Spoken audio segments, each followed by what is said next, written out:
के विद्रोह और मुगलिया तोप खानों के आगे इब्राहिम लोदी की फौज टिकी न सकी। इब्राहिम लोदी की हार हुई और मुगल बादशाह बाबर को भारत की पुण्य भूमि पर साम्राज्य बनाने का अवसर मिल गया।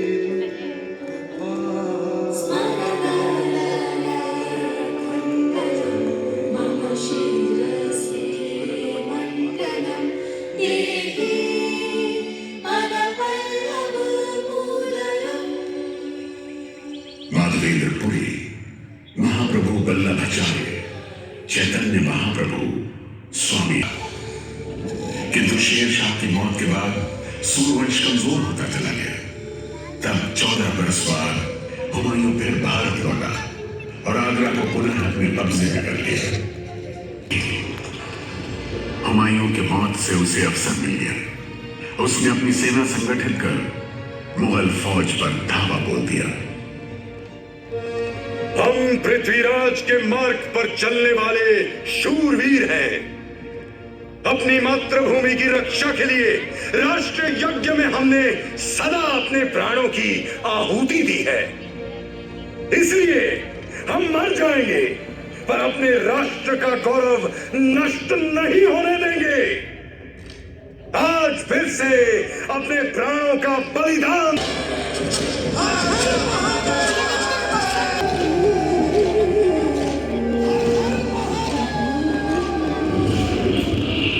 स्थापना का संकल्प था। उसने अब तक 22 लड़ाइयों में जीत पाई थी। मोगलों के साथ तुगलकाबाद में पहली जंग हुई। हेमू ने इस जंग में विजय प्राप्त की और स्वयं को विक्रमादित्य की उपाधि से विभूषित कर दिल्ली की राजगद्दी पर बैठ गए। क्या यही हेमचंद्र विक्रमादित्य है? जी हाँ जहांपना, यही है वो हेमू। इसी की वजह से आपके वालिद मरहूम हुमायूं को 14 बरस तक कर बदर की ठोकरें खानी पड़ी थी। उठाइए अपनी शमशीर और इस काफिर का सर कलम कर गाजी कहलाइए। बैरम खान से कैद में रखी है। वक्त आने पर हम इसका फैसला करेंगे। गुस्ताखी माफ जहांपना। हाथ आए दुश्मन को जिंदा रखना आने वाले दिनों में खतरे को न्योता देना है। आप ना सही, मैं उड़ा देता हूं इस गद्दार का सर।